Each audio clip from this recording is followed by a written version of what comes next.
Sécase la hierba, cáese la flor, mas la palabra de Dios vive y permanece para siempre.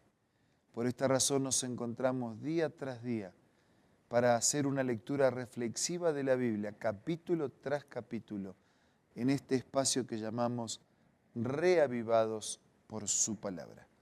Hoy iniciamos la lectura del tercer libro de la Biblia, el libro de Levítico, que junto a los otros, los primeros 5, fue escrito como parte de esos primeros 5, fue escrito por Moisés en lo que se conoce como el Pentateuco. Y Levítico significa entonces llamó. Es un libro dedicado básicamente a los levitas, a los sacerdotes, a la familia de Aarón y al ministerio que ellos tenían que desarrollar en el santuario, ministerio a través del cual las personas de aquellos días y nosotros también hoy percibimos, entendemos, comprendemos, asimilamos y aceptamos el plan de salvación obrado por Dios en nuestro favor. Antes de la lectura de este capítulo vamos a orar para pedir la bendición de Dios. Señor, al meditar en el capítulo 1 de Levítico te pedimos que nos bendigas y que con tu Espíritu nos orientes y nos enseñes. Lo pedimos, lo agradecemos en el nombre de Jesús. Amén. Mencioné que el libro de Levítico está dirigido mayormente a los levitas, a los sacerdotes que eran los que oficiaban y dirigían. Así que ahí aparecen todas las instrucciones en relación al culto, en relación a la adoración, en relación a los sacrificios, las ofrendas, el papel del santuario y el propósito por el cual Dios lo estableció. Un santuario que fue construido por indicación de Dios y un culto que tenía como objetivo mostrarnos el alcance de la salvación eterna de nuestras vidas. Los primeros 7 capítulos de Levíticos nos cuenta, nos muestra el papel, el significado de las ofrendas y de los sacrificios. Ahora nos detenemos en el primer capítulo. Llamó Jehová a Moisés y habló con él desde el tabernáculo de reunión diciendo: habla a los hijos de Israel y diles: cuando alguno de entre vosotros presente una ofrenda a Jehová, podrá serla de ganado vacuno o ovejuno. Si su ofrenda es un holocausto vacuno, ofrecerá un macho sin defecto y lo ofrecerá a la puerta del tabernáculo para que sea aceptado por Jehová. Pondrá su mano sobre la cabeza y le será aceptado como expiación. Entonces degollará, matará, etcétera, cuenta las formas. Tal vez usted se pregunte por qué era necesario que un animalito inocente tuviera que morir. Porque para salvar al pecador fue necesario la muerte de un inocente. Alguien puede decir, ¿qué tenían que ver esos animalitos con la persona que iba a confesar su pecado y buscar perdón? ¿Y qué tiene que ver el Hijo de Dios, a quien ese cordero representaba? Por quien tuvo que morir aunque no tenía nada que ver con el pecado. Así que esta ofrenda reunía algunas condiciones. Era inocente, no tenía culpa. Ese cordero no moría por sí mismo. Lo mismo que iba a acontecer con Jesús. Era inocente, no tenía culpa, no tenía pecado, no iba a morir por sí mismo. Este corderito ofrecido en este ritual tenía que ser perfecto, tenía que estar sano, porque el cordero, el Hijo de Dios, estaba sano, era perfecto, no había mancha, no había enfermedad, no había nada de impureza en su vida.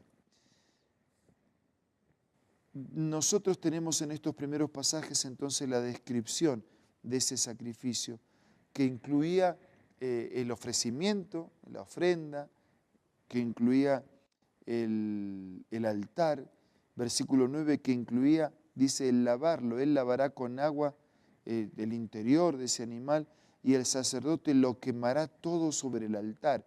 Es un holocausto, ofrenda quemada de olor grato para Jehová. Había ofrendas de acción de gracias, pero esta era una ofrenda de expiación. ¿Por qué una ofrenda de expiación? Porque era una manera de decir, me presento con mis pecados, transfiero mis pecados sobre este Cordero inocente, perfecto, busco el perdón de mis pecados, para que de la misma manera como mis pecados son transferidos sobre ese ritual, sobre ese Cordero, la gracia, la salvación, el perdón, la vida de Dios me sean transferidas. O sea que el pecador arrepentido termina siendo justificado, entrega su vida de pecado y a cambio recibe una vida limpia, una vida justificada. Después el relato continúa: si su ofrenda para el holocausto es del rebaño de las ovejas o de las cabras, ofrecerá un macho sin defecto, y otra vez continúa, da todos los detalles. Versículo 14, si la ofrenda para Jehová es un holocausto de aves, presentará su ofrenda de tórtolas o de palominos, el sacerdote la ofrecerá sobre el altar. En todos los casos hay muerte, en todos los casos hay derramamiento de sangre, porque sin derramamiento de sangre no hay remisión de los pecados. Para ser salvos del pecado, alguien tuvo que morir.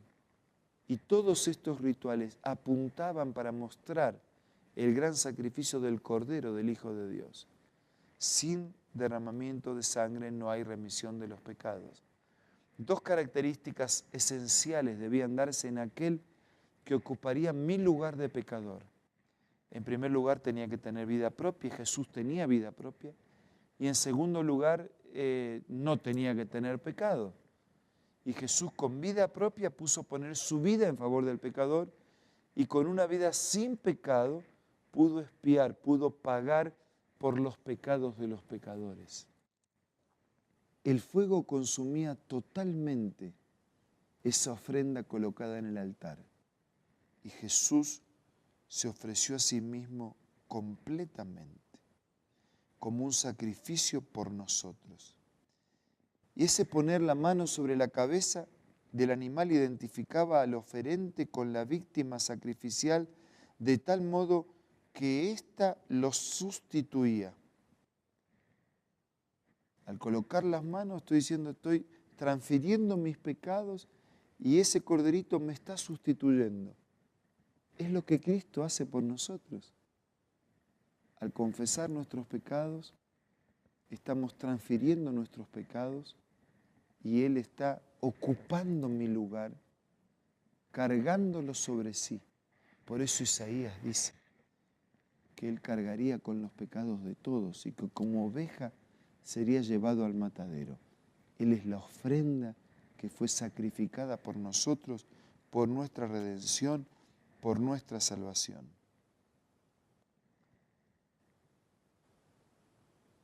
Cuando Jesús murió, ya no se necesitó seguir sacrificando o haciendo el ritual que el santuario del Antiguo Testamento nos había mostrado. Por eso, la cortina del templo se rasgó de arriba a abajo. El sacrificio de los corderos había terminado, porque todo lo que eso representaba, ilustraba y mostraba ya había acontecido. Por eso Juan en su evangelio dice, he aquí el Cordero de Dios que quita el pecado del mundo. Hoy no necesitamos participar de estos rituales que el pueblo de Israel tuvo que participar aún en el desierto. Hoy podemos acercarnos directamente a través de los méritos de aquel que ya murió. Para ellos estaba la promesa, habría de morir en el futuro.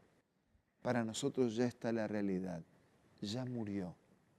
Ahora Él actúa intercediendo por nosotros y mostrando sus méritos en nuestro favor. Nosotros, como dice San Pablo a los Hebreos, hoy podemos acercarnos confiadamente al trono de la gracia para encontrar el oportuno socorro, el perdón, la asistencia del Espíritu y la salvación. Yo necesito y quiero hacerlo. ¿Y ustedes? Vamos a hablar con Dios.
Gracias, Señor, por estas ofrendas, holocaustos, por estos servicios, por estos cultos del pasado, que ilustraban a los que vivieron antes de Cristo que el verdadero Cordero de Dios habría de morir por ellos y por nosotros.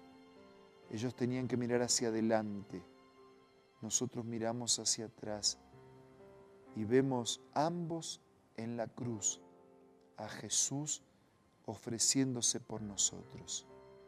Gracias por esa muerte, gracias por esa sangre derramada, gracias por ese sacerdote que nos une de nuevo con el cielo, gracias por ese Cordero ofrecido, inmolado, que da su sangre y da su vida para que podamos ser salvos.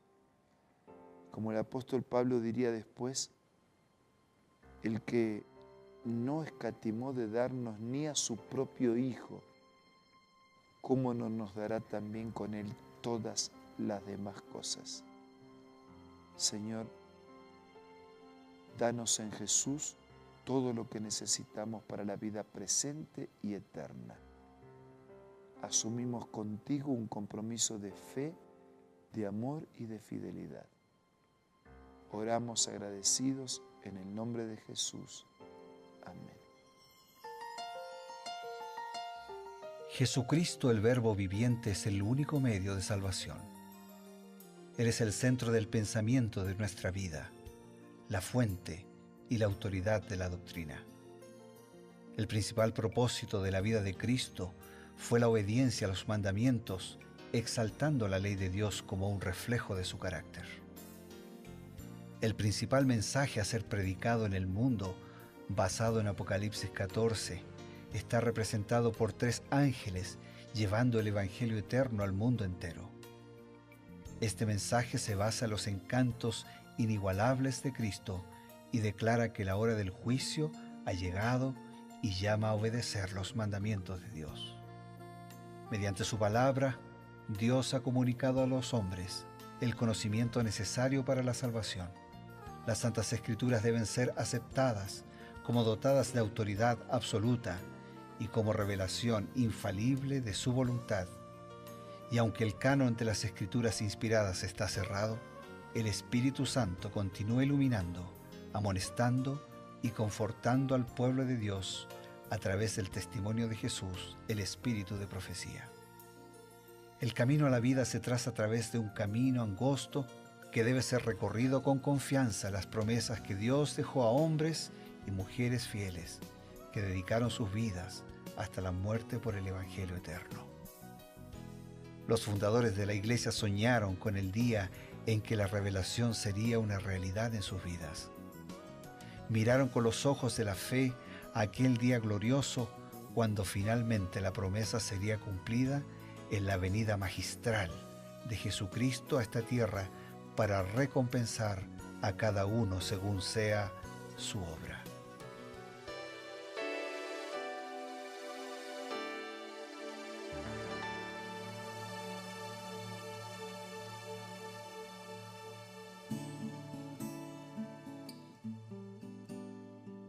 Muy grato reencontrarnos con ustedes, apreciados amigos y hermanos. Estamos en esta caminata diaria estudiando un capítulo por día de las Sagradas Escrituras y también ahora acompañados del oportuno consejo del Espíritu de la Profecía.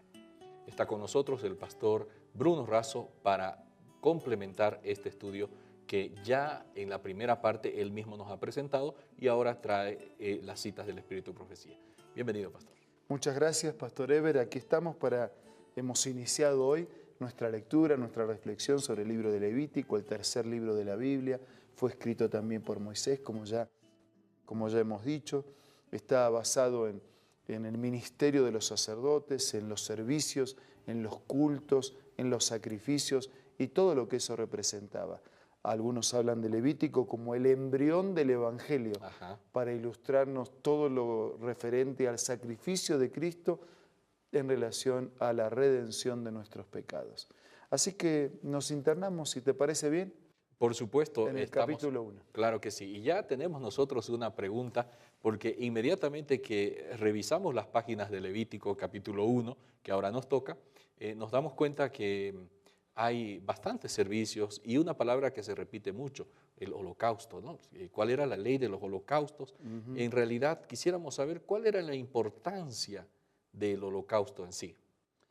Muy bien, cuando hablamos de holocausto estamos hablando de un sacrificio, ¿no? Entonces dice, así como en la antigüedad los pecados del pueblo eran puestos por fe sobre el holocausto, sobre el altar del sacrificio, y por la sangre de éste transferidos figurativamente al santuario terrenal, así también en el nuevo pacto los pecados de los que se arrepienten son puestos por fe sobre Cristo y transferidos de hecho al santuario celestial. Y así como la purificación simbólica de lo terrenal se efectuaba quitando los pecados con los cuales habían sido contaminados, así también la purificación real de lo celestial debe efectuarse quitando o borrando los pecados registrados en el cielo. O sea, nos encontramos con un mensaje que hemos visto y que veremos, porque esto está muy presente en el libro de Levítico. O sea que ese sacrificio figuraba, simbolizaba un sacrificio mayor. No había mérito en este sacrificio, era un símbolo, era una didáctica fuerte, porque un animalito inocente tenía que ser ofrecido para representar lo que costaría con la venida del Cordero de Dios, inocente también, para morir por nuestros pecados. Y hay una transferencia del pecador al corderito, del corderito al santuario. Por eso los servicios y los cultos tienen que ver con toda esta ofrenda y también con todo el proceso de purificación y salvación. Interesante que cuando ese animal inocente se consumía allí en el altar del holocausto, tenía también una representación simbólica, era una representación simbólica de esa vida que sería entregada para ser consumida por completo de ese cordero, el cordero real, que es Cristo Jesús. Así es, porque Jesús fue consumido y consumado por nosotros. Exacto. Tal es así que de las expresiones de los 7 dichos de Jesús en la cruz, uno de esos dichos es consumado es. Se había consumado el plan de salvación. Con lo que habría de acontecer, con su muerte, se estaba saldando la deuda del pecado. Qué cosa.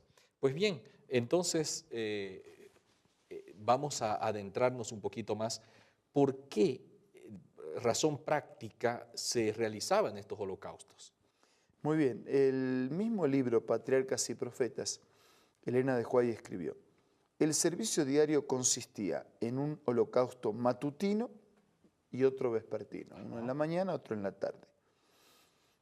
En el ofrecimiento del incienso en el altar de oro y de los sacrificios especiales por los pecados individuales.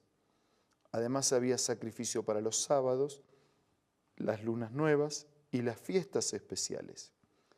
Cada mañana y cada tarde se ofrecía sobre el altar un cordero de un año, con las oblaciones apropiadas de presentes para simbolizar la consagración diaria a Dios de toda la nación y su constante dependencia de la sangre expiatoria de Cristo. Y uno puede decir, ¿por qué tenía que hacerse todos los días? Y cada mañana y cada tarde, en el comienzo del día, en el final del día. Claro. Para expresar eso, para expresar dependencia, para expresar reconocimiento, necesidad de, para expresar un permanente sentido de vivencia delante del Señor. De dependencia. De dependencia del Señor, de reconocimiento de mis pecados. Y eso es diario. ¿Cuándo me siento pecador? A fin de año, en Navidad. No, después de Navidad. O en carnaval, algunos se sienten más pecadores. Sí, entonces no, es todos los días. Cada mañana al levantarme necesito de la ayuda de Dios para vivir ese día con victoria. Cada noche al acostarme necesito agradecer a Dios, pedir perdón, encomendar mi sueño al cuidado del Señor. Es así la vida, el sustento y la intervención de Dios tiene que ser diaria, tiene que ser permanente. Ahora, ¿tendrá alguna relación con el hecho de que este sacrificio matutino además tenía una contraparte por la tarde, el vespertino. Quiere decir que temprano en la mañana el sacerdote allí en el altar del holocausto ofrecía ese corderito inmaculado por los pecados de toda la comunidad en la mañana, y en la tarde, antes de ocultarse el sol, también se volvía a realizar este oficio ahí en el altar del holocausto. ¿Tendrá alguna relación con nuestro compromiso con Dios ahora como cristianos? Totalmente. Nosotros también deberíamos practicar un culto matutino y vespertino. Ajá. Nosotros también deberíamos buscar cada mañana. Lo primero que hacemos debería ser buscar a Dios, buscar su ayuda, buscar su dirección, buscar su gracia, su poder. No deberíamos salir nunca de la casa sin la seguridad de que salimos junto con Él. Mejor no salga si va a salir solo. Claro. Vamos a salir juntos, vamos a convivir durante ese día. Y al terminar el día vamos a agradecer, vamos a pedir perdón, vamos a encomendar nuestros sueños, nuestro descanso nocturno al cuidado de Dios. Eso me parece mecánico, ¿no? Despertamos, pero cada despertar es gracias a Dios. Claro. ¿Pensaste que alguna vez podríamos no despertar? Cada vez al despertar, al pensar, al ver, al caminar, al sentir, es gracias a Dios. Así que esa entrega diaria, en la mañana, en la noche y en los pensamientos durante todo el día, lo que hace es evidenciar la necesidad que tenemos de Él y permitir su intervención en nuestra vida. Ahora bien, pastor, mencionó una cosa interesante, motivos para tener esa comunión diaria, así como el altar del holocausto.